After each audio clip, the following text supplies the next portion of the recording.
آج ہم ہیپیٹو cellular adenoma کو ڈسکس کریں گے۔ ہیپیٹو سیلولر ایڈینوما کے کزیز اور کلینکل سائن اینڈ سمٹمز کو جانیں گے اور آخر میں اس کے سونوگرافک فائنڈنگز کے اوپر بات کریں گے۔ تو آ جاتے ہیں ہیپیٹو سیلولر ایڈینوما کو۔ سب سے پہلے ایڈینوما کو جانتے ہیں تو گلینڈز یا گلینڈیولر سٹرکچر کے بینائن ٹیومر کو ایڈینوما کہتے ہیں۔ اب یہی ایڈینوما اگر لیور پہ آ جاتا ہے، لیور چونکہ خود بھی largest gland of the body ہے، تب اسی کنڈیشن میں اس کو ہیپیٹو سیلولر ایڈینوما یا ہیپیٹک ایڈینوما اور یا لیور سیل ایڈینوما کہتے ہیں۔ اس کی اگر کمپوزیشن کی ہم بات کر لیں اسی ایڈینوما کی، تو اس کے کمپوزیشن میں اے ٹائپیکل لیور سیل ہوں گے جس میں بی کے بائل پولز ہو اور ساتھ میں فوکل ایریا آف ہیمریج اور نیکراسز ہوں۔ اب اسی ہیپیٹو سیلولر ایڈینوما کے کزیز کیا ہو سکتے ہیں؟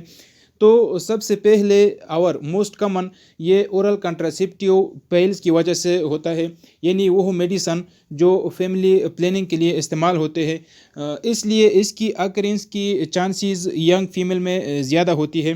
اس کے ساتھ میں بھی کہ یہی ہیپیٹو سیلولر ایڈینوما گلائکوجن اسٹوریج ڈیزیز کی وجہ سے ہو، یا میں بھی کہ لیور میں آئرن ڈپوزیشن کی وجہ سے یہی ہیپیٹو سیلولر ایڈینوما بن جائے۔ اب اسی ہیپیٹو سیلولر ایڈینوما کے وقت پیشنٹ کو کیا سائن اینڈ سمٹم ہو سکتے ہیں؟ سب سے پہلے میں بھی کہ ہیپیٹو سیلولر ایڈینوما کمپلیٹلی اے سمٹومیٹک ہو، یعنی وہ کوئی خاص سائن اینڈ سمٹم نہ رکھے، اور اگر کہیں یہی ماس ہیموریجک بن جاتا ہے، یعنی یہ بلیڈنگ دیتا ہے، تو میں بھی کہ یہاں پہ درد موجود ہوں۔ اب اس کے سونوگرافک فائنڈنگز کیا ہوں گے، یعنی اگر اسی ہیپیٹو سیلولر ایڈینوما کو ہم الٹرا ساؤنڈ کے ذریعے اسکین کرتے ہیں تو یہ کس طرح دکھائی دے گی؟